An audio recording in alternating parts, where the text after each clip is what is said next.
పరిశుద్ధ గ్రంథంలో సామాన్యంగా విశ్వాసుల పత్రిక అంటాం. ఏ పత్రికని మీకు అందరికీ బాగా తెలుసు. బైబిల్ చదివే వారికి, వాక్యాన్ని వినేవారికి బాగా తెలుసు. ఏమని? విశ్వాసుల పత్రిక అనగానే హెబ్రీ పత్రిక తీసేస్తారు, రైట్? తర్వాత స్వాతంత్ర పత్రిక అనగానే ఎక్కడికి వెళ్ళిపోతారు చెప్పండి అమ్మా, చెప్పండి. స్వతంత్ర పత్రిక అనగానే, స్వాతంత్రానికి సంబంధించిన పత్రిక అనగానే గలతీ పత్రికకి వెళ్ళిపోతారు. ఓకే, ఎక్కువ స్వాతంత్రాన్ని గురించి. అయితే బైబిల్ ఆది మొదలుకొని అంతం వరకు స్వాతంత్రాన్ని బట్టే చాటింది.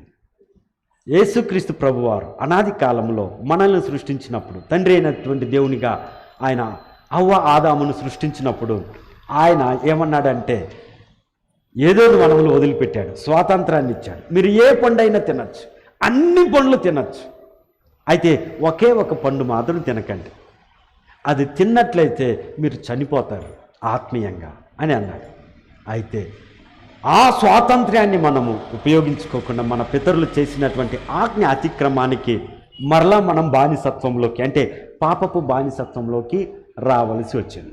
మన యొక్క భారతావనిలో దేవుడు మనకివ్వబడినటువంటి యెరూషలేము అనబడేటువంటి ఈ యొక్క భారతదేశం ఎంతో శ్రేష్టమైన దేశం, అనేక సదుపాయాలు కలిగినటువంటి దేశం. ఆనాడు ఏం బండ్లు, ఎద్దుల బండ్లు వెళ్తున్నటువంటి మనము ఈరోజు బుల్లెట్ ట్రైన్లతో వెళ్తున్నాం. బుల్లెట్ ట్రైన్ వచ్చేసాయి, రైట్? భూమిపై నుంచి పైకి ఎగరలేనటువంటి మనము ర్యాకెట్స్ ద్వారా ఈనాడు మన యొక్క మ్యాప్ మొత్తం కూడా గూగుల్ మ్యాప్ ద్వారా మనం చూడగలుగుతున్నాం. మనకే ఇంతటి టెక్నాలజీ గవర్నమెంట్ ఇచ్చింది అంటే మరి గవర్నమెంట్ వారి దగ్గర ఇంకెంత గొప్ప టెక్నాలజీ ఉండొచ్చో. ఎవరో ఏదో ఒక మాట చెప్పారు, ఏంటంటే మనము ఓలా యాప్ ద్వారా లేకపోతే గూగుల్ మ్యాప్ ద్వారా మన యొక్క బిల్డింగ్స్ కానీ మన యొక్క వీధి అంతా చూస్తాం. కొంతవరకు మీరు గమనిస్తే గూగుల్ మ్యాప్లో మన మందిరాన్ని చూస్తే పైన బ్లూ కలర్లో ఉంటుంది. కారణం ఏంటంటే షీట్స్ అన్నీ కూడా బ్లూ కలర్లో ఉన్నాయి. అంత మాత్రం మనం రికగ్నైజ్ చేయగలిగాం. బ్లాక్ కలర్ కాదు, రెడ్ కలర్ కాదు, రైట్? బ్లూ కలర్లో మనం చూడగలుగుతాం. ఒక విధమైనటువంటి సంతోషం. అదే ఇంకా మెరుగైనటువంటి టెక్నాలజీ ఇంకా టెక్నీషియన్స్ దగ్గర ఉన్నాయి. అక్కడ మనము ఈ విధంగా ఉండటం వారు క్లియర్గా చూడగలరంట, టీవీలో చూసినట్లు చూడగలరు. అంతటి టెక్నాలజీ వచ్చింది ఈ భూలోకంలో. మరి దేవునికో, దేవుడు కేవలం ముఖము మాత్రమే కాదు, he can scan on our heart also, మన హృదయాన్ని కూడా చూడగలిగిన వాడు, రైట్? కాబట్టి ప్రియమైన దేవుని బిడ్డలారా, ఆయన హృదయాన్ని చూడగలిగినంత గొప్ప దేవుడు. కాబట్టి ఈ యొక్క మంచి సమయంలో నేను జ్ఞాపకం చేసేది ఏంటంటే, దేవుడు మనకిచ్చినటువంటి స్వాతంత్ర్యాన్ని, దేవుడు మనకిచ్చినటువంటి ఈవులను, మనకిచ్చినటువంటి టెక్నాలజీ కావచ్చు, తల్లిదండ్రి కావచ్చు, బంధువులు కావచ్చు, రక్త సంబంధులు కావచ్చు, పిల్లలు కావచ్చు, సంఘ సహవాసం కావచ్చు, దేవుడిచ్చినటువంటి తలాంతులు కావచ్చు, అవన్నీ కూడా దేవుని చేత ఉచితంగా ఇవ్వబడినటువంటివి. ఆయన అనుగ్రహిస్తుండగా ఆయన దగ్గర నుంచి మనం తీసుకోవటము మనకు భారంగా ఉంది. అదే అంటారే, తండ్రి యొక్క పాకెట్లో డబ్బు ఉంది, లేకపోతే చాక్లెట్ ఉంది, కుమారుడు దాన్ని అందుకుంటాడు. తగిన వయస్సు వస్తే, తగిన ఎత్తు పెరిగితే కుమారుడు తండ్రి పాకెట్లో నుంచి ఈజీగా ఆ చాక్లెట్ తీసుకొని తినగలడు. ప్రియమైన దేవుని బిడ్డలారా, మనము కూడా స్వాతంత్ర్యము రాకమునుపు, అపోస్తలుడైన పౌలు ఒక మాట అంటాడు, ఏంటంటే, నేను పిల్లవాడనై ఉన్నప్పుడు పిల్లవాని వల్లే ప్రవర్తిస్తుని, ఇదిగో నేను పెద్దవాడనై ఏం వదిలిపెట్టాను, ఏ చేష్టాలు వదిలిపెట్టాను, పిల్లవాని చేష్టాలు వదిలిపెట్టాను అని అన్నాడు. కాబట్టి వాక్య భాగానికి వస్తాం. ప్రియమైన దేవుని బిడ్డలారా, గలతీయులకు రాసిన పత్రిక మనం గమనించినట్లయితే 5వ అధ్యాయం మొదటి వచనం, 5వ అధ్యాయము మొదటి వచనాన్ని మనం చదువుకుందాం. ఈ స్వాతంత్రము అనుగ్రహించి క్రీస్తు మనలను స్వతంత్రులుగా చేసి ఉన్నాడు. కాబట్టి మీరు స్థిరముగా నిలిచి మరలా దాస్యమను కాడి క్రింద చిక్కుకొనకుడి.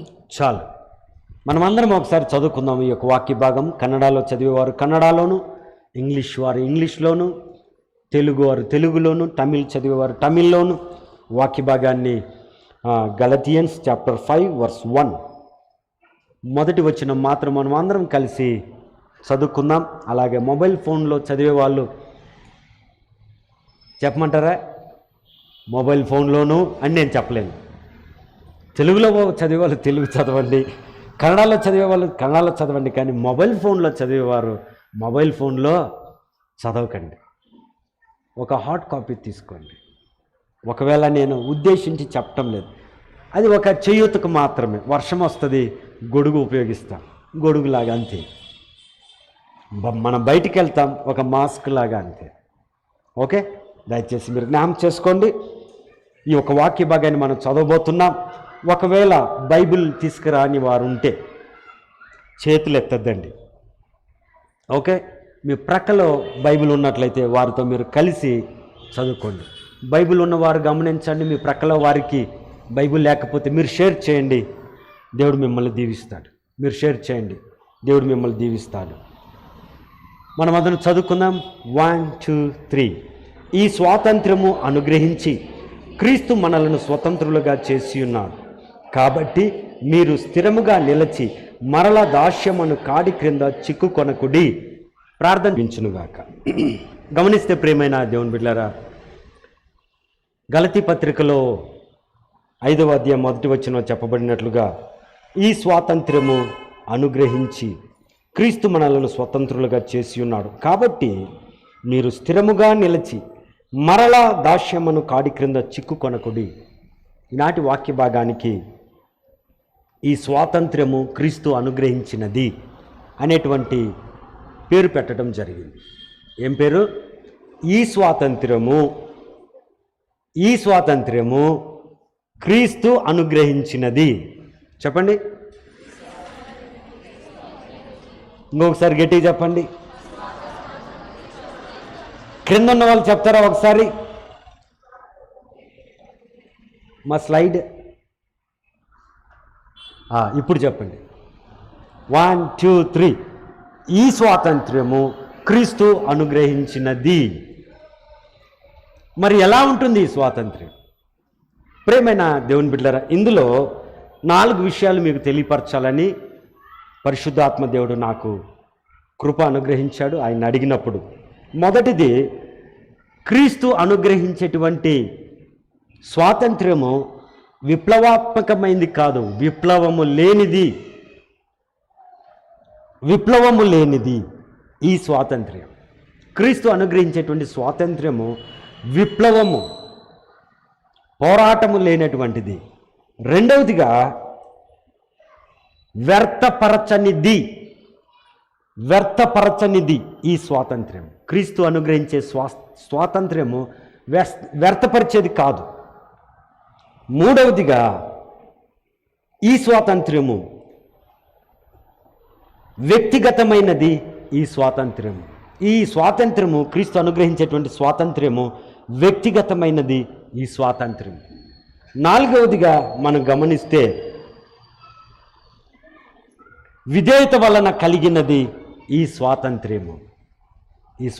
ఫస్ట్ స్లైడ్ చదువుతారా ఒకసారి? 1 చెప్పండి. రెండవది గట్టిగా. Very good. ఆమెన్. మీకు ఆల్మోస్ట్ 35% వాక్యం అర్థమైపోయింది.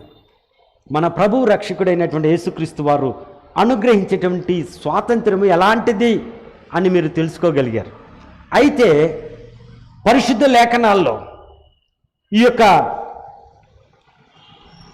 క్రీస్తు అనుగ్రహించినటువంటి స్వాతంత్ర్యము విప్లవము లేనిది, అంటే పోరాటము లేనిది మన క్రీస్తు అనుగ్రహించినటువంటి స్వాతంత్రం.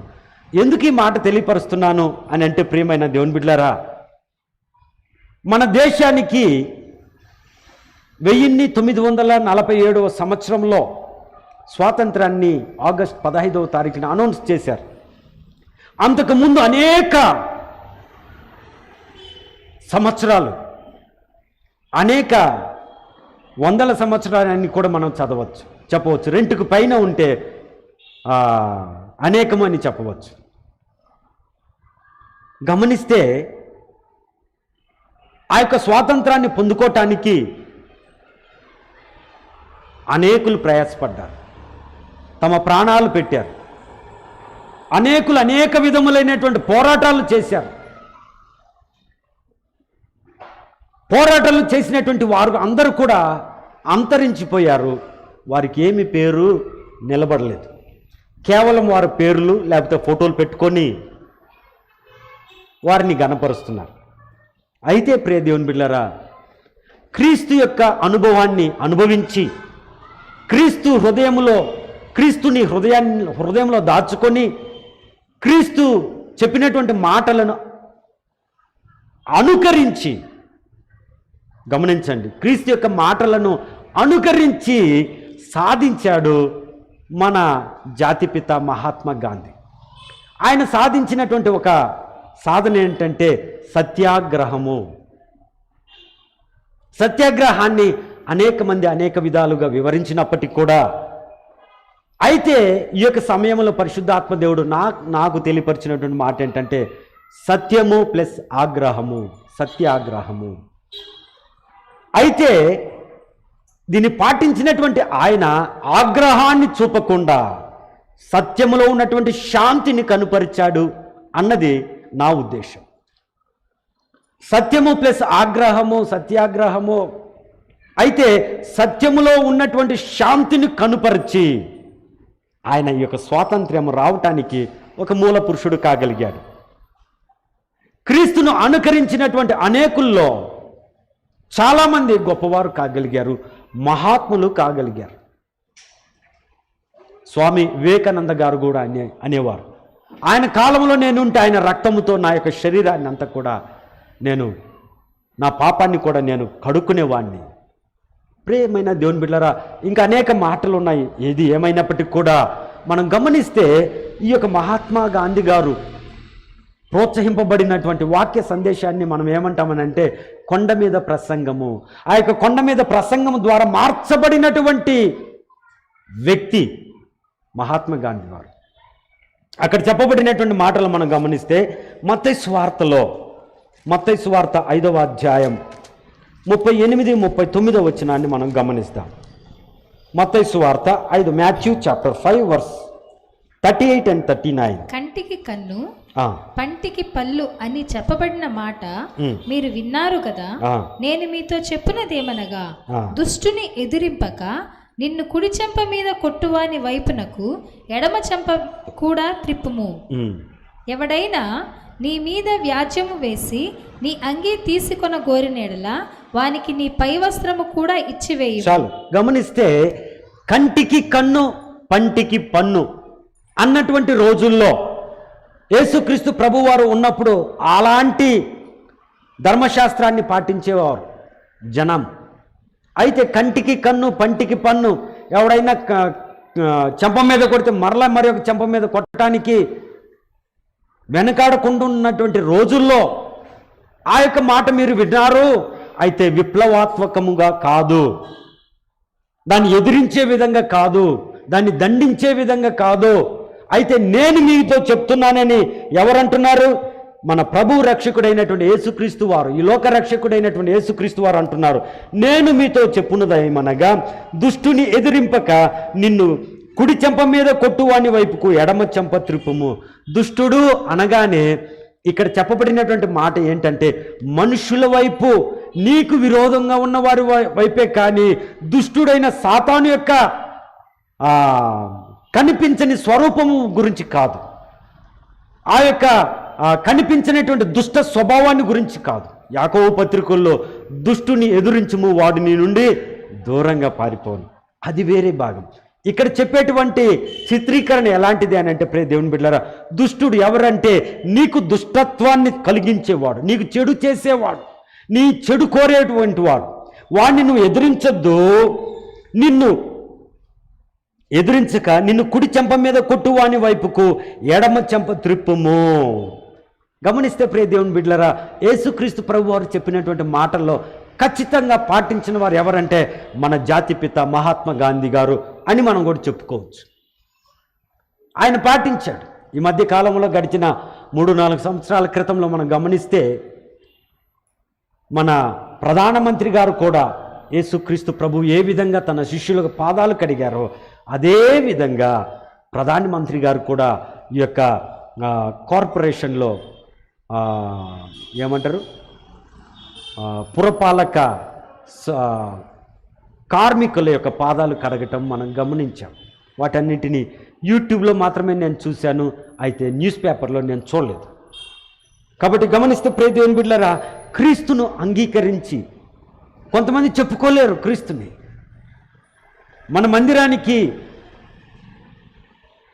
ఆదరణగా అండగా ఉంటున్నటువంటి అనేకులు బయట ఉన్నటువంటి వారు ఏమంటారంటే, మేము మందిరానికి రాము, కానీ ఎందుకంటే మేము వస్తే మా ఊరోళ్ళు ఏమన్నా అనుకుంటారేమో, మా బంధువులు ఏమన్నా అనుకుంటారేమో అనేటువంటి తలంపులు కలిగిన వారై సంపూర్ణంగా ప్రభువుకి హృదయాన్ని సమర్పించిన వారు కోకొల్లలు అనేకులు.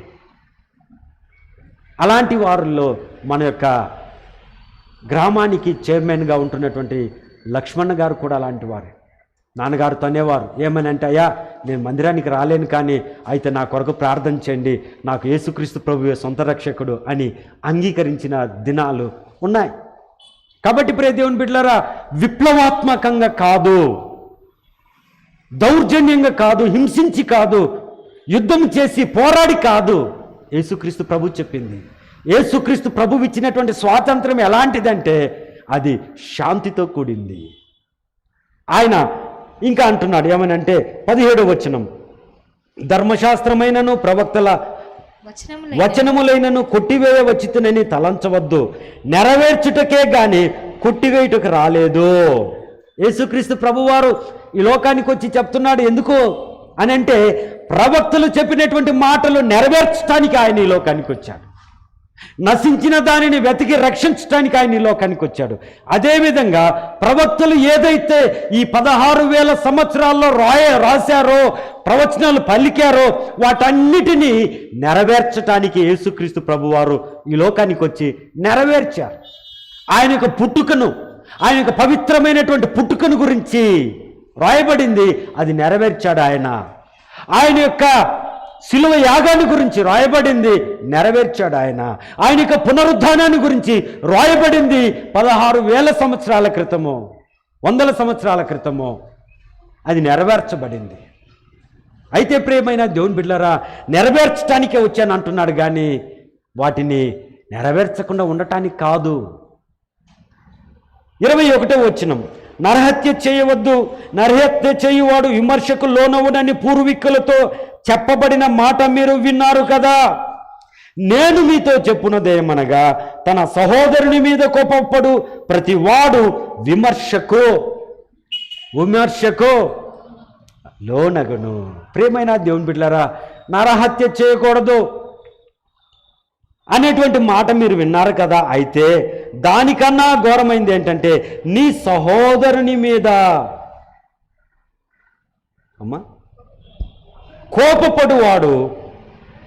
కోపపడు ప్రతివాడు విమర్శకు లోనవును. ఎవరంట? నరహత్య చేయని అవసరం లేదు, కోప్పడితే చాలు వాడు విమర్శకు లోనవుతాడు. ఏ విమర్శ? ఆ యొక్క విమర్శలో మనము నిలవలేమో. ఆ యొక్క విమర్శలో మనం ఉన్నట్లయితే 50-50గా ఉంటుంది. అయ్యో నేను పరలోకానికి వెళ్తానా, నరకానికి వెళ్తానా, మోక్షానికి వెళ్తానా, లేకపోతే నిత్య నరకానికి వెళ్తానా అనేటువంటి ఆలోచన కలిగి ఉంటాం. అయితే ప్రియ దేవుని బిడ్డలారా, ఎందుని బట్టి తెలుసా? సహోదరుని విమర్శించటాన్ని బట్టి. సహోదరుని విమర్శించటము నరహత్య కన్నా ఘోరమైంది.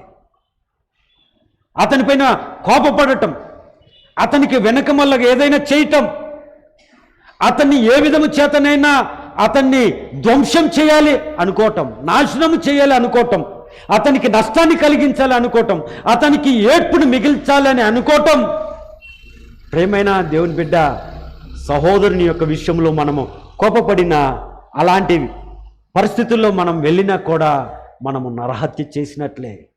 నా సహోదరుని నేను దూషించినట్లయితే, నా సహోదరుని నేను వెనకమల్లుగా వెన్నుపోటు పొడిచినట్లయితే, ఆ సహోదరుణ్ణి పొడిచినట్లే. కయ్యూను ఏబేలును చంపేశాడు. కాబట్టి ప్రియ దేవుని బిడ్డలారా, ఉన్నారా మనం అలాంటి వారం? మన కుటుంబంలో సహోదరులపైన మన యొక్క సహోదరులుగా ఉంటున్నటువంటి స్నేహితుల పట్ల మనం కోపము కలిగిన వారముగా ఉన్నామేమో. యేసుక్రీస్తు ప్రభు యొక్క మాటలు అంత కత్తి మీద సాము లాంటివి. అలాంటి మాటలను నెరవేర్చడానికి ఎవరు రాలేదు, కానీ యేసుక్రీస్తు ప్రభువారే.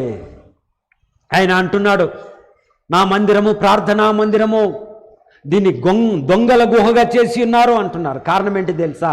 అక్కడ వ్యాపారపు కృత్యాలు జరుగుతున్నాయి కాబట్టి అక్కడ కోప్పడ్డాడు ఆయన. దేన్ని బట్టి కోప్పడ్డాడు?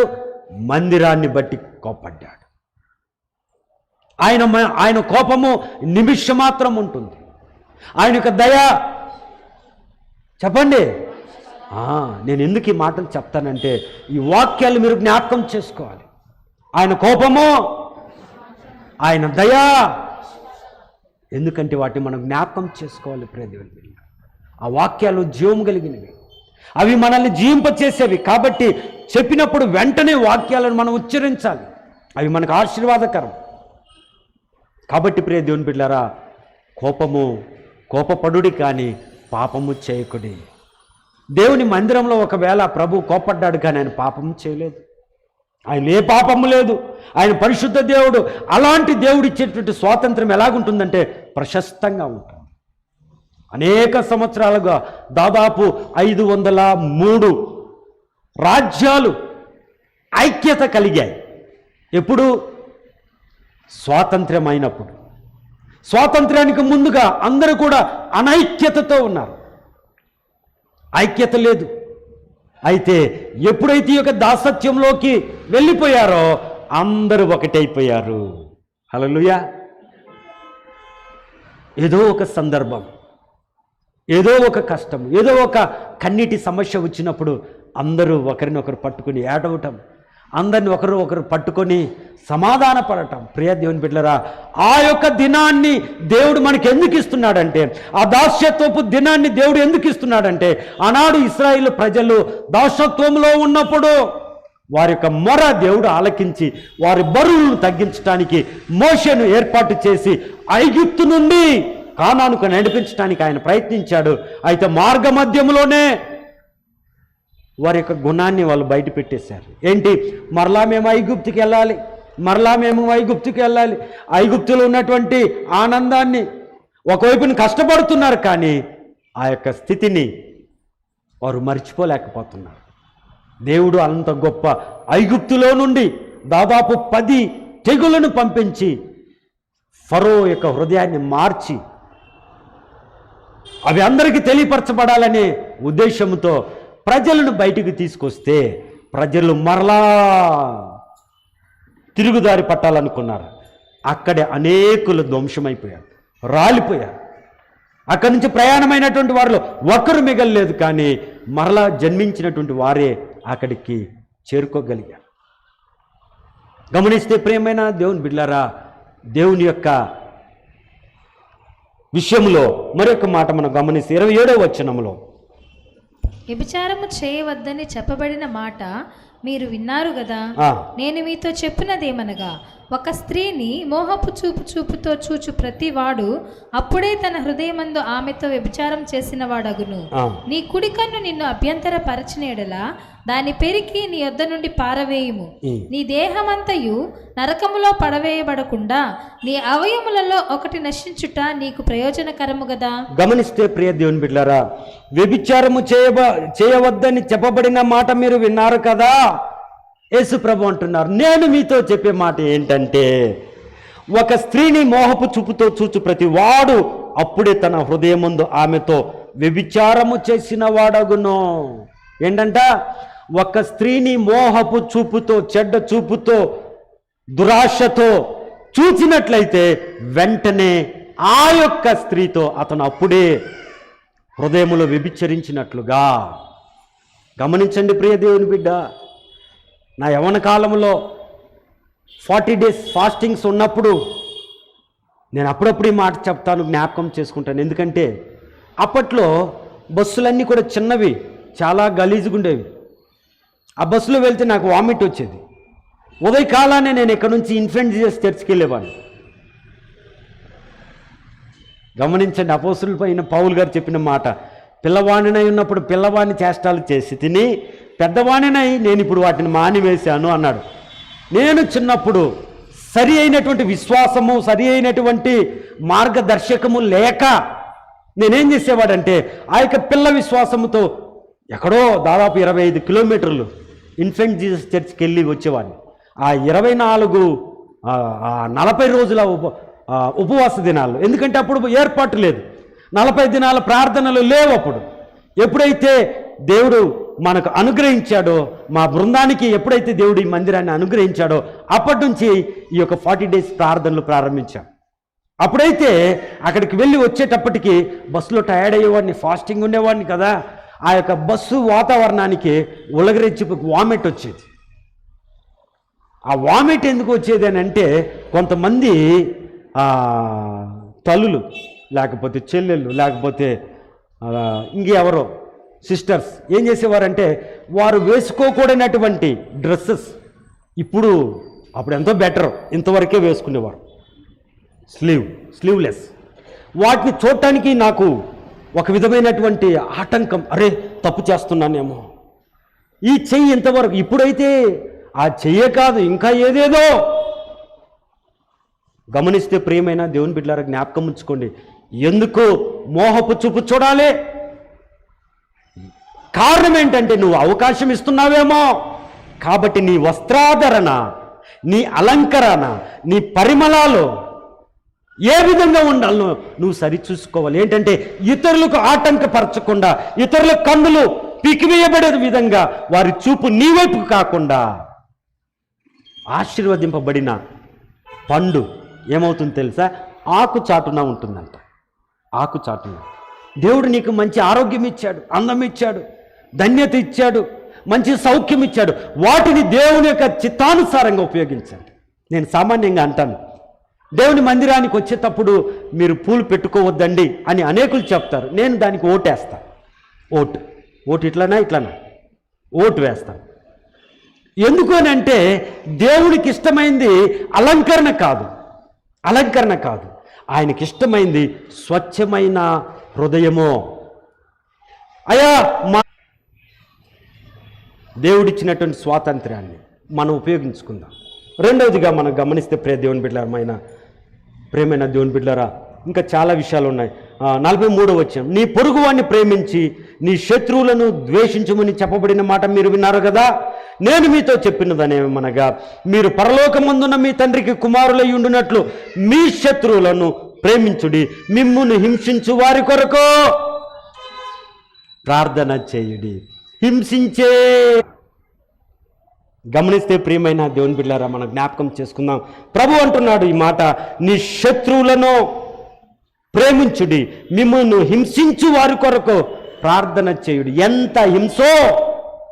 అత్త ద్వారా ఏం పడలేవో నీకు శక్తి ఇచ్చాడు కదా దేవుడు యవ్వన కాలంలో. అత్త ఇచ్చేది హింస కాదు, అత్త ఇచ్చేది నీకు టీచింగ్ మా కన్నా. అత్త ఇచ్చేది నీకు హింస కాదు, అది పదవి పూర్వమైనటువంటి ప్రీ యూనివర్సిటీ కావచ్చు, మాస్టర్ డిగ్రీ కావచ్చు. అది వాటిల్లో నువ్వు గెలిస్తేనే రేపటి దినాన నువ్వు ఒక యూనివర్సిటీలో ప్రిన్సిపల్ కాగలవు, లేకపోతే ఒక యూనివర్సిటీ ఓపెన్ చేయగలవు. అత్తిచ్చే ఆరాటాన్ని నువ్వు తట్టుకోలేకపోతే రేపు నీ కూతురో నీ కొడుకో నిన్ను ఊపుతురు అలాగే రోడ్లో వేసి. అత్త ట్రైనింగ్ సెంటర్ మా, ఇట్స్ ఎ గుడ్ థింగ్. అది దేవుని యొక్క థియాలజీ ఇచ్చేటువంటి స్కూల్. అది ఒక స్కూల్లో రాశారు, ఇది దేగుల కై ముగిదు ఒలగిబా, ఇది దేవుని యొక్క ఆలయము, చేతులు జోడించి లోపలికి రా. నీ దేవాలయానికి, నీ యొక్క ట్రైనింగ్ సెంటర్ అయిన మీ అత్తకి నమస్కరించటం. అత్త కూడా ఆలోచిస్తుంది, నేను ఇంత ఇస్తున్నాను కదా, మరి నేను బలహీనమైపోతే నా కోడలు దీన్ని సేడు తీర్చుకోదా, ఇది జ్ఞాపకం ఉంచుకొని ఉంటుంది కదా. అప్పుడు అలా చేసింది మా అత్త. నడవలేని టైంలో, వంట చేసుకోలేని టైంలో, పని చేసుకోలేనటువంటి టైంలో కోడలను నన్ను మరలా పాయింట్అవుట్ చేయదా, హింసించదా అనే ఆలోచన అత్తలకు కూడా ఉండదు. జాగ్రత్త అత్త, నువ్వు ఇప్పుడేమో బలంగా ఉన్నావేమో, బీ కేర్ఫుల్. రేపు సమయం వస్తుంది, ఒక 20 సంవత్సరాలు, కేవలం 20 20 సంవత్సరాలు బాలుడుగా, పిల్లాడిగా, యవనస్తుడిగా ఆటలాడారు. 20 నుంచి మళ్ళీ తగలగడతారు. 40 సంవత్సరానికి ఎద్దులాగా పని చేయాలి. అన్నీ కూడా వాసిపోతాయి. బ్రదర్స్కి వాసిపోతాయి, పోషించాలి కదా. సిస్టర్స్కి ఏం తక్కువేం కాదు, పోషించాలి కదా, ఇంట్లో వంటలు చేయాలి కదా, రైట్. తర్వాత 40 తర్వాత 60 వరకు వేధింపులు, పని చేసుకోలేరు, రైట్. ప్రియమైన దేవుని బిడ్డలారా, జ్ఞాపకం చేసుకోండి, అత్తలో కోడళ్ళ వైపున వారి పక్షాన మనం ఎలాగుండాలి, కోడళ్ళు అత్తల పట్ల మనం ఎలాగుండాలి, మనకు బాగా తెలిసి ఎలాగుండాలని. We know everything. తెలీదా? మనకు అన్నీ తెలుసు. మరలా చేస్తామంటే ఈ ఇవ్వబడిన స్వాతంత్ర్యాన్ని పోగొట్టుకొని ఇశ్రాయేలు జనాంగం ఏ విధంగా మరలా ఐగుప్తుకి వెళ్ళాలి, అక్కడ మూటలు మోయాలి, కర్రలు కొట్టాలి, ఆ దాస్యత్వంలోకి వెళ్ళిపోతాం, వెట్టి చాకిరి చేస్తాం అనుకుంటే మనం ఏం చేద్దాం? కాబట్టి ప్రియమైన దేవుని బిడ్డలారా, రెండవదిగా వ్యర్థమైనది, వ్యర్థపరచనిది ఈ స్వాతంత్ర్యం. మత్తయి సువార్త 5వ అధ్యాయం 13వ వచనంలో ఈ మాట ఉంది, గమనించండి. మీరు లోకమునకు ఉప్పై ఉన్నారు. ఉప్పు నిస్సారమైతే అది దేని వలన సారం పొందును? అది బయట పారవేయబడి మనుష్యుల చేత త్రొక్కబోటకే గాని మరి దేనికి పనికిరాదు. ఆమేన్. మీరు లోకమునకు వెలుగై ఉన్నారు, కొండ మీద నుండి పట్టణము మరుగై ఉండనేరదు. కాబట్టి గమనిస్తే ప్రియమైన దేవుని బిడ్డలారా, మీరు లోకానికి వెలుగై ఉన్నారు. ఎందును బట్టి అంటే ఉప్పు నిస్సారమైతే, వేస్ట్ అయితే దానివలన ప్రయోజనం ఏముంది? మీరు ఈ లోకానికి ఉప్పై ఉన్నారు. ఈ యొక్క క్రైస్తవ లోకానికి మీరు ఒక వెలుగై ఉన్నారు. మన దేవుడు లోకానికి వెలుగు. ఆ దేవుని చేత వెలిగింపబడినటువంటి నువ్వు నేను ఈ లోకానికి మనము కూడా ఏమై ఉన్నామో? ఉప్పై ఉన్నామా, పప్పై ఉన్నామా? ఉప్పు రుచినిస్తుంది, పప్పు నలిపేస్తుంది. హల్లెలూయా, హల్లెలూయా. గమనిస్తే ప్రియమైన దేవుని బిడ్డలారా, మనము రుచికరమైనటువంటి జీవితం, మన సాక్ష్య జీవితం, మన యొక్క వస్త్రాధారణ, మన యొక్క మాటలు, మన యొక్క ప్రవర్తన, ఎవ్రీథింగ్, ప్రతి ఒక్కటి కూడా ఎలాగుండాలంటే ఉప్పుగా, రుచిగా ఉండాలి అని పరిశుద్ధాత్మ దేవుడు యేసుక్రీస్తు ద్వారా మనతో మాట్లాడుతున్నాడు. గమనిస్తే ప్రియమైన దేవుని బిడ్డలు, ఎందుకు ఈ మాట అంటున్నాను? పరిశుద్ధాత్మ దేవుడు యేసుక్రీస్తు ద్వారా అని ఎందుకు ఈ మాట అంటున్నాను తెలుసా? ఆయనే పరిశుద్ధాత్ముడు. అయితే ఇక్కడ యేసుక్రీస్తు ప్రభువారు ఆ మాటలు పలుకుతున్నప్పుడు ఆయన సంపూర్ణ మానవుడు. ఈ విషయాన్ని మనం జ్ఞాపకం ఉంచుకోవాలి. గమనిస్తే 14వ వచనం చదివాం కదా, 16వ వచనం. మనుషులు దీపము వెలిగించి కొంచెం క్రింద పెట్టరు కానీ అది ఇంట నుండి వారికి అందరికీ వెలిగించుటకై దీపస్తంభం మీదనే పెట్టుదురు. మనుష్యులు మీ సత్క్రియలను చూచి పరలోకమందున్న మీ తండ్రిని మహిమపరచునట్లు వారి ఎదుట మీ వెలుగు ప్రకాశింపనీయుడి. గమనిస్తే ప్రియ దేవుని బిడ్డలారా, మనుష్యులు మనల్ని మన యొక్క సత్క్రియలు చూచి మన తండ్రి అయినటువంటి దేవుణ్ణి ఏం చేస్తారంట? మహిమపరుస్తారు. ఒక తల్లి వచ్చింది, ఆ తల్లి వచ్చి అంటుంది, ಅಣ್ಣವರೇ ಪಾಸ್ಟ್ರೇ ನೀವು ಪ್ರಾರ್ಥನೆ ಮಾಡಿದ್ರೆ ಆ ಅಮ್ಮಗೆ ಒಳ್ಳೇದಾಯ್ತು, ನನಗೂ ಮಾಡಿ, ಯಾಕಂದ್ರೆ ನಿಮ್ಮ ದೇವರು ಒಳ್ಳೆ ದೇವರು. అంటే పాస్టర్నా మీరు ఆమెకు ప్రార్థన చేసింది నేను చూశాను, మీరు ప్రార్థన చేస్తే ఆమెకు మంచి జరిగింది, నాకు కూడా ప్రార్థన చేయండి. ఎందుకు అని అంటే మీ దేవుడు మంచి దేవుడు. ఈ మాటలు అనాది కాలం నుండి దేశాల వారు పలికినటువంటి మాటలు. ఎవరిని బట్టి? మన సత్క్రియలను బట్టి. మన యొక్క ప్రవర్తనను బట్టి, మన మాటలు బట్టి, మన వస్త్రాధరణ బట్టి, మన వేషధారణ బట్టి, వీటన్నిటిని బట్టి మన తండ్రి అయినటువంటి దేవుడు ఏమవుతాడంట? మహిమపరచబడతాడు. ఒక మంచి డ్రెస్ వేసుకొని మంచి మాటలు మాట్లాడుతూ మంచి ప్రవర్తన ప్రవర్తించారనుకోండి, క్రైస్తవులు లాగా ఉండాలిరా. డ్రెస్అప్ చేస్తే క్రైస్తవులు రా సూపర్ డ్రెస్ చేస్తారు. బిర్యానీ చేస్తే ఎవరు? ముస్లిం బ్రదర్స్ రా, వాళ్ళు అంతకన్నా మంచి పేరు మనకు. నువ్వు ఒక క్రైస్తవుడు అయి ఉండి అబద్ధాలు ఆడతావు అనేవారు లేరా? నువ్వు క్రైస్తవ్యుడు అయి ఉండి నువ్వు ఇలాంటి పనులు చేస్తావురా, దొంగతనం చేస్తావా అనేవాళ్ళు లేరా? అనిపించుకోలేదా? అంటే క్రైస్తవ్యానికి అంత విలువ ఉంది. ఈనాడు తెలుగు రక్షణ వేదికే, కన్నడ రక్షణ వేదికే, ఆ రక్షణ వేదికే, ఈ రక్షణ వేదికే, క్రీస్తు రక్షణ వేదిక అవసరం. క్రీస్తు యొక్క గుణగణాలను రక్షించుకోవటానికి.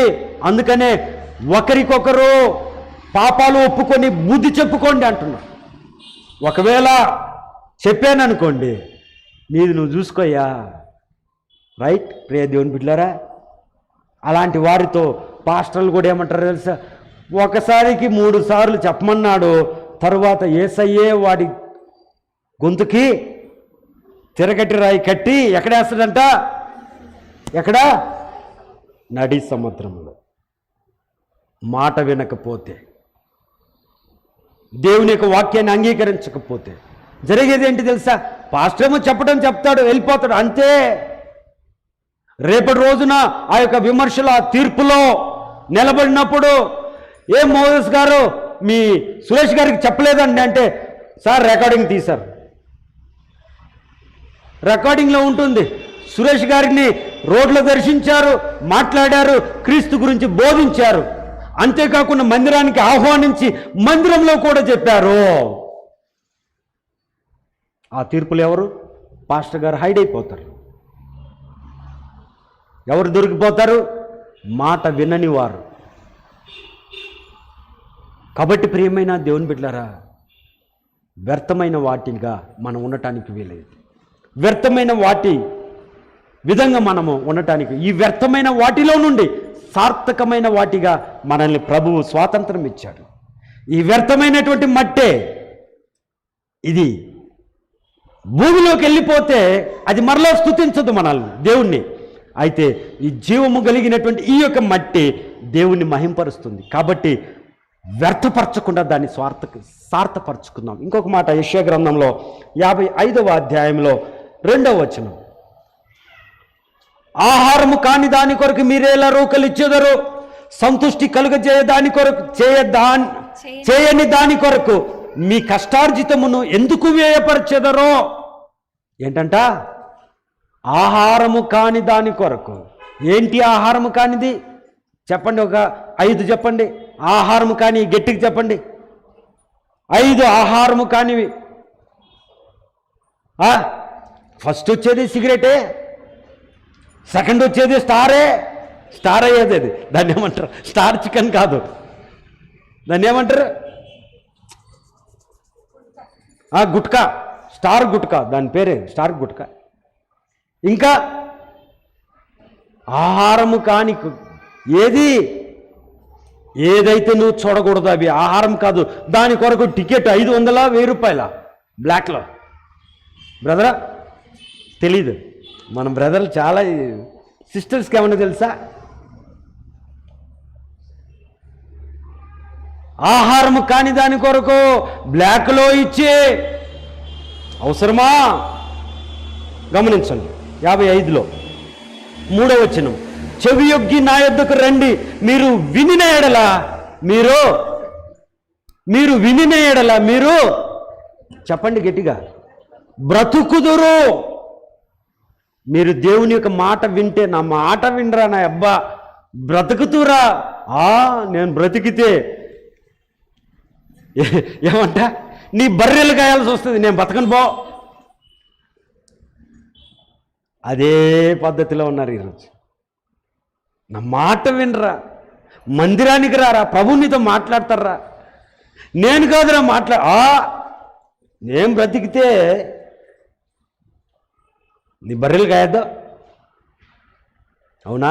ప్రియ దేవుని బిడ్డలారా, చూస్తే కాబట్టి అలాంటి వారికి చెప్పే మాట 6వ వచనంలో, యెహోవా మీకు దొరకు కాలమున ఆయనను, ఆయన సమీపంలో ఉండగా ఆయనను,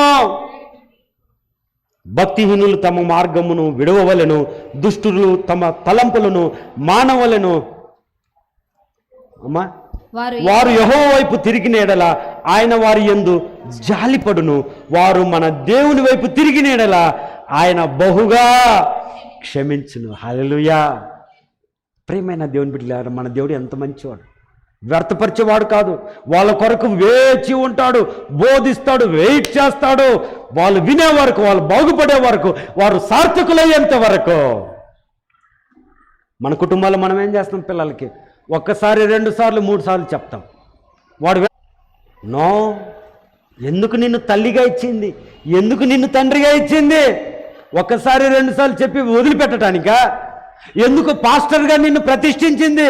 ఊరికి ఒకసారి నేను విమర్శలో నేను డిసైడ్ అయిపోతాను అని ఒక్కసారి చెప్పి వెళ్ళడానికా? ఓ కాపరే, you have to keep on tell. వాళ్ళు నిన్ను హేట్ చేసినా, నిన్ను భరించకపోయినా, నీ పైన వెన్నుపోట్లు పుడిచినా, నీకు ఇవ్వాల్సినవి ఇవ్వకపోయినా నువ్వు బోధించాల్సిందే. అర్థమైందా? నువ్వు బోధించావనుకో, వాళ్ళకు నొప్పి వచ్చిందనుకో, వాళ్ళు ఎవరో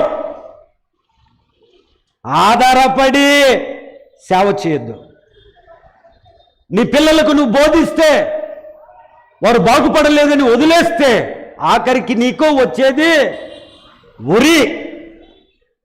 వాడు చేయకూడనటువంటి పనులు చేస్తే నీకు వచ్చేది నిందలు. వాడు బాగుపడేంత వరకు, వాడు నీ మాట వినలేదని, వాడు నీకు తెచ్చివ్వలేదని, వాడు జీతం నీకు ఇవ్వలేదని వదిలేస్తావా? వాక్యం సెలవిస్తుంది. మీరు వింటే తల్లిదండ్రి మాట, మీరు వింటే పాస్టర్ మాట, మీరు వింటే దేవుని మాట, బ్రతుకుతారు.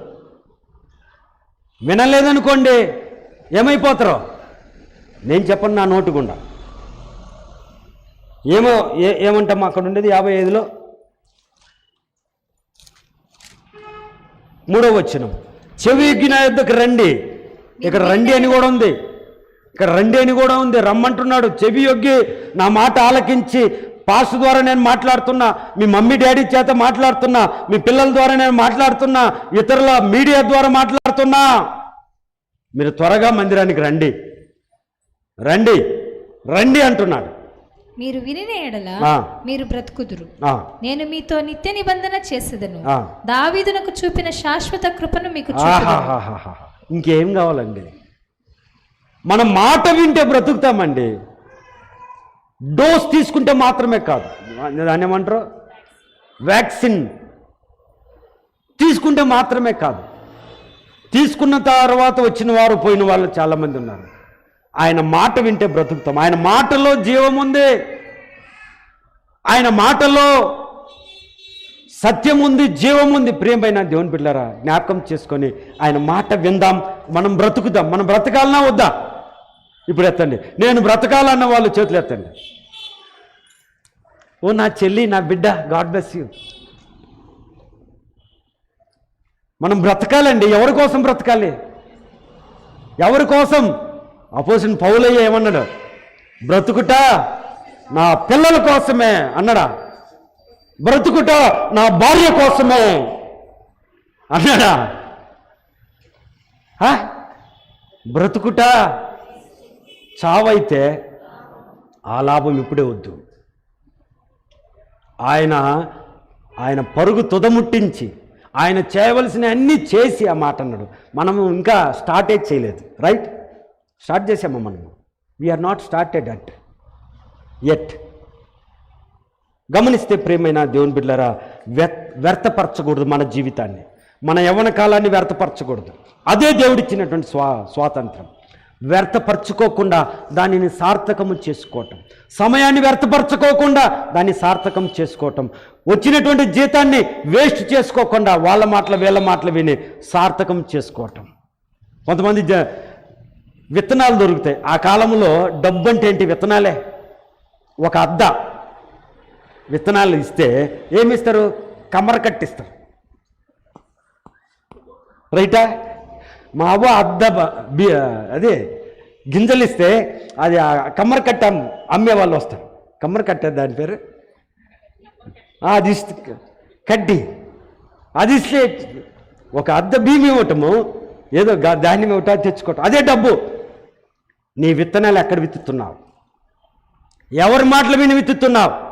Be careful. దేవుడు నీకు కృపనిచ్చాడు.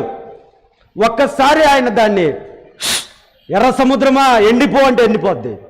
దేవుని యొక్క దాసునిగా నేను చెప్తున్నాను, బీ కేర్ఫుల్. దేవుడు ఇస్తున్నటువంటి హెచ్చరిక. ఈనాడు చాలామంది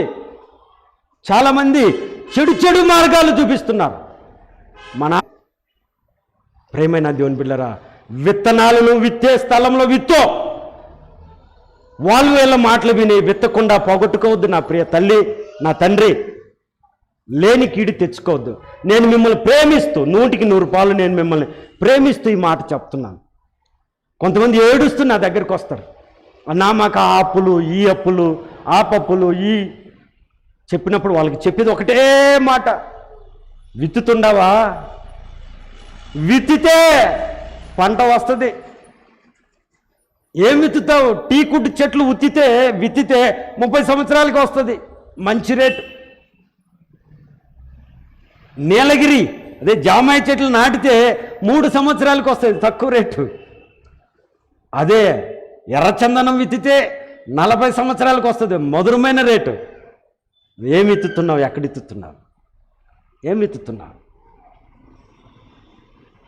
ఎక్కడికి వెళ్దో ఆయన దాన్ని రికవరీ చేసుకుంటాడంట. రికవరీ. ప్లీజ్, దయచేసి నేను మిమ్మల్ని ప్రేమిస్తూ ఈ మాటలు చెప్తున్నాను. నా దగ్గర కన్నీటితో వచ్చేవారు, వారిని ప్రేమించి చెప్పేటువంటి మాటలు ఇవి. వారి యొక్క జీవితాల్లో నేను ఔన్నత్యాన్ని చూశాను, వారి యొక్క ఆడంబర జీవితాన్ని చూశాను. ఇప్పుడు నాతో పాటు తులతూగుతున్నటువంటి వారిని చూస్తూ నేను మీకు చెప్తున్నాను, ఇతరుల మాట వినొద్దండి. మీరు బ్రతుకున్నట్లుగా దేవుని మాట వినండి. మీరు బ్రతుకుతారు. మీ యొక్క ఆర్థిక వ్యవస్థ బ్రతుకుతుంది. మీ యొక్క ఔన్నత్యమైనటువంటి జీవితం బ్రతుకుతుంది. దేవుని మాట వినండి. అది మనకిచ్చినటువంటి స్వాతంత్రం ఇవ్వటం. నీ ఇష్టం వచ్చినంత ఇవ్వమన్నాడు. నీ దశమ భాగానికి మించి ఇవ్వమన్నాడు. నీవు వర్ధిల్లిన కొలది ఇవ్వమన్నాడు. ఈ కుళ్ళుబోతులు ఏం చేస్తారు తెలుసా? ఈ కాలంలో దశమ భాగం ఇవ్వచ్చా? వాడికి ఏం రావు. దేవుడు వాడిని ఆశీర్వదించలే. ఈ మధ్యకాలంలో ఒక ఆయన చనిపోయాడు. బెంగళూరు మొత్తము ఆయన సేవ చేశాడు. ఒక సంఘాన్ని కట్టలేకపోయాడు, సంఘాన్ని సమకూర్చలేకపోయాడు. అందరూ అదే మాట. కానీ మేమేమనాలా వాళ్ళ ముందు? దేవుడికి మంచి సేవకుడేనా అనాలా? ప్రేమైన దేవుని బిడ్డలారా, దేవుడు గమనిస్తూ ఉంటాడు. Be careful. దేవుడు గమనిస్తూ ఉంటాడు. Be careful. మంచి విత్తనాలు మంచి స్థలంలో వెత్తండి. కుళ్ళుకుంటా, నొచ్చుకుంటా. అదే పాస్టర్ గారు ఏమన్నారంటే, ఆయన కూడా ఎంప్లాయే. నేను అపాయింట్మెంట్ అయ్యే రోజు వీళ్ళకంతా వద్దండి. ఎదిగే వాళ్ళని చూసి, వెలిసే వాళ్ళని చూసి సంతోషంగా ఉండండి. ప్రభువా, అలాంటి ధన్యత నాకివ్వకూడదా? దావీదులాగా నేను జయించాలి, దానియేలులాగా నేను ప్రార్థించాలి, అబ్రహాములాగా విశ్వాసంగా ఉండాలయ్యా. అడుగు నీకు ఇవ్వబడుతుంది. యథార్థమైన హృదయంతో అడుగు. నిన్ను చూసి కుళ్ళుకునే విధంగా దేవుడిస్తాడు. మనం ఒక ప్రార్థన చేసేవాళ్ళం. ఎందుకంటే ఎప్పుడు ఇక్కడ నుండి మందిరంలో నుండి కొంతమందిని మాట్లాడి అమాయకులను తీసుకెళ్లేవారు ఒకరు. వారి కొరకు ప్రార్థన చేసేది ఏమని అంటే, నేను నా సంఘం ప్రార్థించిన మీ అందరికి కూడా వందనాలు. ఎందుకని అంటే, ప్రభువా, మా మందిరంలో ఉన్న వారికన్నా వాళ్ళకి ఎక్కువే ప్రభువా, మా జోలికి రాకుండా వారిని ఆశీర్వదించు ప్రభువా. ఆఖరికి ఏమైంది తెలుసా? వారి మందిరమే లేదండి. ఈరోజు మందిరం లేదు. దేవుడు స్థిరమైనది, శాశ్వతమైనది, నమ్మకమైన సేవకుల్ని ఈ మందిరంలో ఇచ్చాడు. నమ్మకమైన వాళ్ళే, గడిచిన కాలం నుండి ఉన్నటువంటి వారు. నమ్మకమైన సేవకులు సేవ చేశారు. అలాంటి మందిరంలో నమ్మకస్తులు ఉన్నటువంటి సేవకులు, విశ్వాసులు అందరూ కూడా నమ్మకస్తులే. ఇప్పుడు ఉంటున్నటువంటి మీరు కూడా నమ్మకస్తులే, అతి నమ్మకస్తులు మీరు. కాబట్టి మీ తలలు ఎంతమంది తింటారో నాకు తెలుసు, మీ తలలు ఎంతమంది దువ్వుతారో నాకు తెలుసు. మీరు నమ్మకస్తులు. యేసయ్య ఏమన్నాడు తెలుసా? బలా చెప్పరే, ఇదిగో 5 తలాంతులు నువ్వు కాపాడావు, ఇంకా 5 తలాంతులు టేక్. నమ్మకంగా ఉందాం. మన సతీష్ కుమార్ గారు, డాక్టర్ సతీష్ కుమార్ గారు ఒక పదం అంటారు, నాకు చాలా ఇష్టం అన్నమాట. ఏంటంటే మనము దేవుని నమ్మటం కాదు, దేవుడు మనల్ని నమ్మాలంట. రైల్వే స్టేషన్లో వెళ్తే ఒకవేళ వాష్రూమ్కి వెళ్ళాలంటే మన బ్యాగ్ ఎవరి చేతికి ఇచ్చి వెళ్ళం. బ్యాగ్ వేసుకొని పోతే అక్కడ ఏదైనా గలీజ్ అవుతుందని భయం. అందుకని ఆ లాకర్లో వేసి లాక్ చేసి వారికి 20 రూపాయలు పే చేసి అప్పుడు వెళ్తారు. 20 + 5 25 రూపాయలు వాష్రూమ్కి వెళ్ళి రావాలంటే. ఎందుకు? మనకు నమ్మకం లేదు ఎవరిపైన. అదే దేవుడు నమ్మాడు అనుకోండి మనల్ని, ఆయన ఎవ్రీథింగ్ మనకి ఇచ్చేస్తాడు. మనం నమ్మాము, మన బిడ్డలు నమ్మాము, మన బిడ్డల చేతికి ఇస్తాం. ఇస్తామా లేదా? మన ఆస్తి పాస్తులను నమ్మి ఎవరికి ఇస్తామో? మన పక్కింటి వారికే. అవునా? ఎవరికి ఇస్తాం? మన పిల్లల్ని నమ్మి ఇస్తాం. వాళ్ళు పాడు చేస్తే, వాటిని అమ్మేస్తే, అడబెట్టేస్తే. దేవుడు స్వాతంత్ర్యాన్ని ఇచ్చాడు, ఏం చేస్తున్నాం? స్వాతంత్రమైనటువంటి స్వాస్థ్యాన్ని ఇచ్చాడండి, ఏం చేస్తున్నాం? ఈనాడు జరిగేది అదే. స్వతంత్రాన్ని తెచ్చిన వారు ఎవరు కూడా దాన్ని కాపాడుకోవటం లేదో, దుర్వినియోగం చేసుకుంటారు, దురుపయోగం. ఈనాడు ఉన్నదంతా అదే. ఆనాడు పితరులు స్వాతంత్రాన్ని సంపాదించారు, వీళ్ళు అతంత్రాన్ని తెస్తున్నారు, కుతంత్రాలు చేస్తున్నారు. ఈనాటి దేశవాసులు, దేశ నాయకులు స్వాతంత్రం ఇచ్చాడు, ఉద్యోగాలు సంపాదించుకోండిరా, ఉద్యోగాలు చేయండిరా, వ్యాపారం చేయండిరా, మీదంటూ ఒక సంస్థ స్థాపించండి అని అంటే ఏ కాడికి జగనన్న వేశాడా, మోదీ అన్న పంపాడా? ఇదే బ్రతుకులో. ఒక్కడైనా ఉద్యోగాలు చేసుకోవటానికి ముందుకు రాడే, వ్యాపారాలు చేయటానికి ముందుకు రాడే. క్రైస్తవుడా, వ్యాపారం చేయి. ఎస్, ఒకప్పట్లో ఉద్యోగం పురుష లక్షణం, ఇప్పుడు ఉద్యోగం స్త్రీ లక్షణం, వ్యాపారం అందరి లక్షణం. హల్లెలూయా. కోపడకండి. మూడవది, అరే టైం అయిపోయింది, 2-3 మరలా చెప్పమంటారా? కాబట్టి ప్రియమైన దేవుని బిడ్డలారా, స్వాతంత్రము వ్యక్తిగతమైంది, మనకు సంబంధించింది స్వాతంత్రం ప్రతి ఒక్కొక్కరికి. అపోస్తుల కార్యములు 10:43.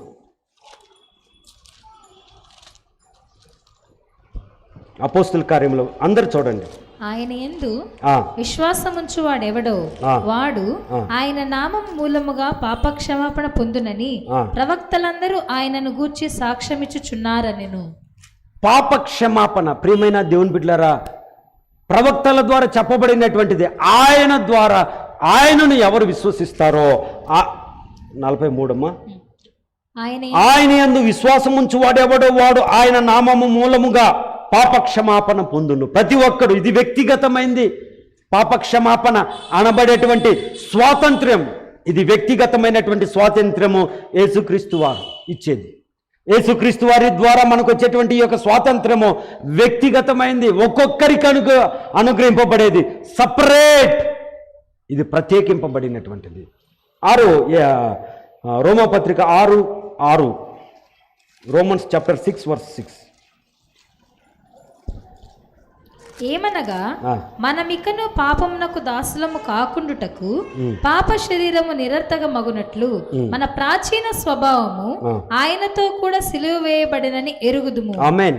గమనిస్తే ప్రియమైన దేవుని బిడ్డలారా, వ్యక్తిగతంగా ఎవరైతే క్రీస్తును అంగీకరించి నీవు నా సొంత రక్షకుడు అని నోటితో ఒప్పుకుంటారో వారందరూ కూడా అనుగ్రహింపబడుతుంది వ్యక్తిగతమైనటువంటి స్వాతంత్రం.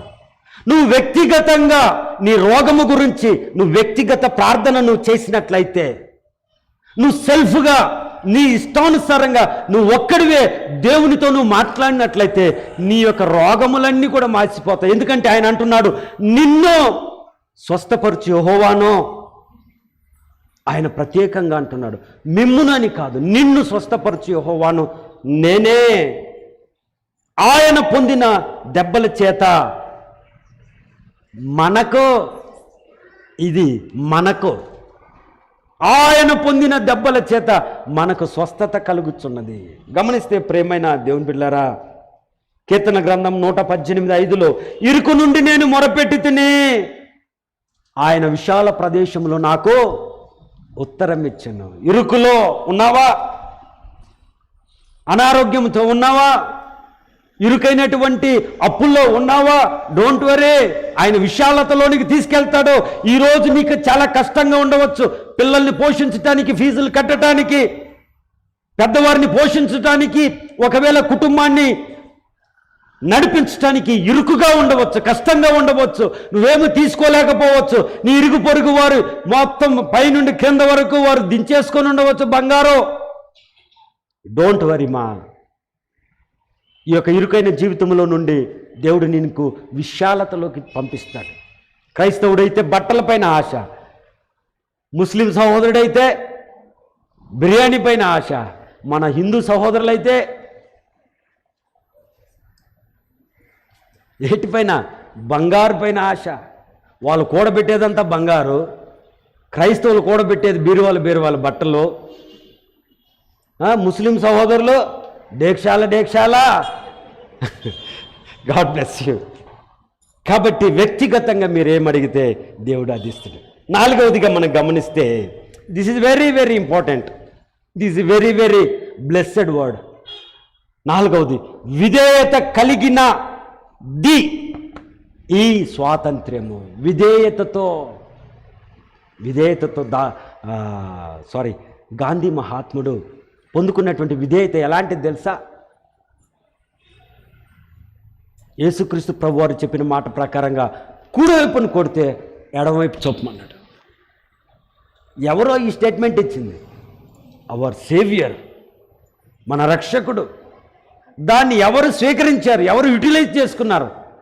దాన్ని ఇప్పుడు ఎవరు షేర్ చేస్తున్నారు? రిసీవ్ చేసుకున్నాడు గాంధీ మహాత్ముడు, అనుభవించాడు, స్టోర్ చేసుకున్నాడు, అనుభవించాడు.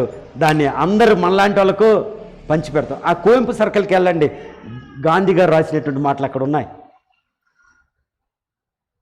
కాపీ కొట్టలేదు, సొంతం చేసుకున్నాడు. ఇక్కడ నుంచి ఎవరు తీసుకున్నది కాపీ కాదు, అది సొంతం. ఈ బైబిల్ అందరికీ సొంతం, ఈ పరిశుద్ధ గ్రంథం అందరికీ సొంతం. ఇందులో ఎవరు కాపీ చేసినా అది కాపీ కాదు, అది సొంతం. రైట్? కావేరీ వాటరు ఎవరు? ఈ బైబిల్ అలాంటిది, ఎవరైతే ఉపయోగిస్తారో వాళ్ళది. కాబట్టి ప్రియ దేవుని బిడ్డలారా, విధేయత వలన కలిగింది ఈ స్వాతంత్రం. ఫర్ ఎగ్జాంపుల్, మన పితరుడు అబ్రహాం గారిని జ్ఞాపకం చేసుకుంటే ఆదికాండం 12వ అధ్యాయంలో ఆయన్ని ప్రభు ఏమన్నాడంటే, అబ్రహామా, నువ్వు ఈ మాట వినయా, ఈ మాట విని నువ్వు ఏ విధం చేతనైనా నువ్వు లేచి నీ దేశము నుండి, నీ బంధువుల యొద్ద నుండి, నీ తండ్రి ఇంటి నుండి బయలుదేరి నేను నీకు చూపించే దేశము వెళ్ళము. నిన్ను గొప్ప చేసి, గొప్ప జనముగా చేసి, నిన్ను ఆశీర్వదించి నీ నామమును గొప్ప చేయుదును. నీవు ఆశీర్వాదకరంగా ఉందువు. నిన్ను ఆశీర్వదించే వారిని ఆశీర్వదించుదును, నిన్ను దూషించే వారిని క్షమించదును. భూమి యొక్క సమస్త వంశముల యందు ఆశీర్వదించబడునని అబ్రహాముతో అనగా యెహోవా అతనితో చెప్పిన ప్రకారం అబ్రహాము వెళ్ళెను. హల్లెలూయా. మరుమాట పలకలేదు. విధేయత అంటే మరుమాట పలకకుండా, ప్రశ్నించకుండా, అట్లయితే ఎట్లా, ఇట్లయితే ఎట్లా, నాకు అది కావద్దా, ఇది అడగలేదు అబ్రహాం. దేవుని యొక్క మాట ప్రకారంగా తండ్రిని విడిచాడు, దేశాన్ని. It's not a easiest thing. అవునా? మనం ఒక ఇండ్లు విడిచి ఇంకొక స్థలానికి వెళ్ళాలంటే చాలా కష్టం. ఆ కష్టం నాకు బాగా తెలుసు. మేము విధేయత అబ్రహాము విధేయుడుగా వచ్చాడు. ఏమైంది తెలుసా ఆయన విషయంలో? 13వ వచనంకి వచ్చేసరికి ఆయన ఫుల్ లాస్ అయిపోయాడు. లాస్ అయిపోయిన తర్వాత మరలా దేవుడు ఆయన ఆశీర్వదించాడు. మరలా మమ్రే దగ్గరికి పంపించాడు. మమ్రే దగ్గర ఆయనకు ఒక వాగ్దానం వచ్చింది. ఏమని? By next year you are going to conceive Sarah అనేసాడు.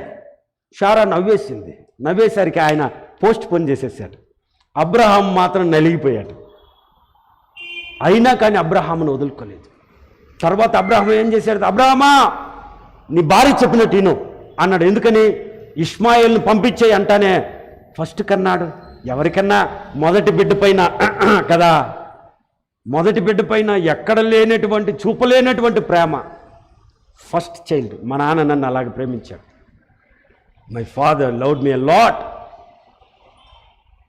దేవుడు తన అద్వితీయ కుమారుని ఏ విధంగా ప్రేమించాడో అదేవిధంగా ప్రతి తండ్రి ప్రతి తల్లి మొదటి బిడ్డ పైన ప్రత్యేకమైన, చిన్నపిల్లలు కులుకోకండు, ఇంటికి వెళ్ళి బ్లెస్సి మమ్మీ నువ్వు అక్కనేనంటున్నాయి అనద్దు. అంకిత సర్టన్ ఏజ్ ఉంటుంది, 15 to 18 years. అక్కను నువ్వు బాగా చూసుకుంటావు, అన్నను నువ్వు బాగా చూసుకుంటావు. ఓకే, మొదటి స్థానం రావాలంటే యాకోబులాగా చేయాలి. ప్రార్థన చేసి పట్టుకో. ఆయన పేరేమో ఏశావును తొలగించి యాకోబుకు ప్రథమ స్థానం ఇస్తాడు. కాబట్టి రెండో స్థానంలో ఉన్నటువంటి మీరు చేయవలసింది ఏంటంటే ప్రార్థన చేసి తండ్రికి ఇష్టమైంది, తల్లికి ఇష్టమైనటువంటి కార్యాలు మీరు చేస్తే యు ఆర్ ద ఫస్ట్. యేసయ్య ఏమన్నాడు? ఆయన చెప్పిన మాట ఏదనగా నేను ఇప్పుడు చెప్తున్నాను, నేను చెప్పున్నది ఏమనగా అని ఆయన చెప్పాడు కదా. యేసయ్య చెప్పింది ఏమనగా మొదటివారు వెనకటివారు. రైట్? ఓకే, యేసయ్య గొప్ప దేవుడండి. ఆమేన్. కాబట్టి అబ్రహాము చూపించినటువంటి ఆ యొక్క విధేయతతో ధన్యుడైపోయాడు. ఆఖరికి నా సేవకుడైనటువంటి అబ్రహాము కాదు, నా స్నేహితుడైనటువంటి అబ్రహాముకి నేను చేయబోయేటువంటివి చెప్పకుండా ఉంటానా? ఏమనుకుంటున్నావు? సారీ, దేవుడు అంటున్నాడు అన్నమాట. అంటే ప్రియమైన దేవుని బిడ్డలారా, అబ్రహాము యొక్క విషయంలో దేవుడు నా స్నేహితుడైనటువంటి అబ్రహాము అన్నాడు. యువరాజు అయినటువంటి యోనాతాను దావీదుని, భేదవాడైనటువంటి దావీదుని నా స్నేహితుడు అన్నాడు. కత్తి ఇచ్చాడు, దుప్పటిచ్చాడు. ప్రియమైన దేవుని బిడ్డలారా, స్నేహితుడు అంటే సమస్తాన్ని పంచుకునేటువంటి వాడు. స్నేహితుల యొక్క విషయంలో మనం నమ్మకమైన స్నేహితులుగా మనం ఉండగలగాలి. హల్లెలూయా. ఆకలైన వారు గట్టిగా. కాబట్టి ప్రియమైన దేవుని బిడ్డలారా, ఈ యొక్క విషయంలో దేవుడిచ్చినటువంటి స్వాతంత్రం. ఎవరిచ్చారు ఈ స్వాతంత్రము? ఈ టైటిల్ పెట్టాం ఏమని? ఈ స్వాతంత్రము క్రీస్తు ద్వారా అనుగ్రహింపబడిందే కానీ వేరే ఎవరి ద్వారా కాదు. వాదిస్తా. ఎందుకు చెప్పు? క్రీస్తు రాకపోతే ఇది కాదు, ఏది ఈ షూటు బూటు ఉండవు, ఈ కన్నదలు లేవు, ఈ స్టైలిష్నెస్ లేవు. ఏమన్నా న్యూస్ పేపర్ లేదు, చదువు లేదు, ఇంగ్లీష్ లేదు, నో జ్ఞానం లేదు. జ్ఞానాన్ని పొందుకోగలిగాం. ఆయన సత్యదేవుడు. ఆయన అంటున్నాడు, నేనే సత్యమును జీవమును మార్గమును. ఆ సత్యాన్ని తీసుకొని ఈయన ఆగ్రహాన్ని వదిలేసి ఆ సత్యములో ఉన్నటువంటి శాంతాన్ని ఉపయోగించుకున్నాడు. పేరుకేమో ఆగ్రహం, సత్యాగ్రహం. కానీ సత్యాగ్రహములో ఆగ్రహం ఉందా? లేదు. ఆయన ఆగ్రహపడ్డా? శాంతిగా అహింస వాదాన్ని బట్టి ఆయన స్వాతంత్రాన్ని పొందుకోగలిగాడు. ఈరోజు నువ్వు నేను మనం ఏ విషయంలో నీకు స్వాతంత్రం కావాలి? ఏ విషయంలో నీ మాట జరగాలి? ఏ విషయంలో నీ కుటుంబం స్వతంత్రంగా ఉండాలి? సత్యమైనటువంటి యేసుక్రీస్తు వారిని అనుకరిద్దాం. శాంత స్వభావముతో ముందుకు వెళ్దాం. దేవుడు మిమ్మల్ని దీవించును గాక. ప్రార్థన.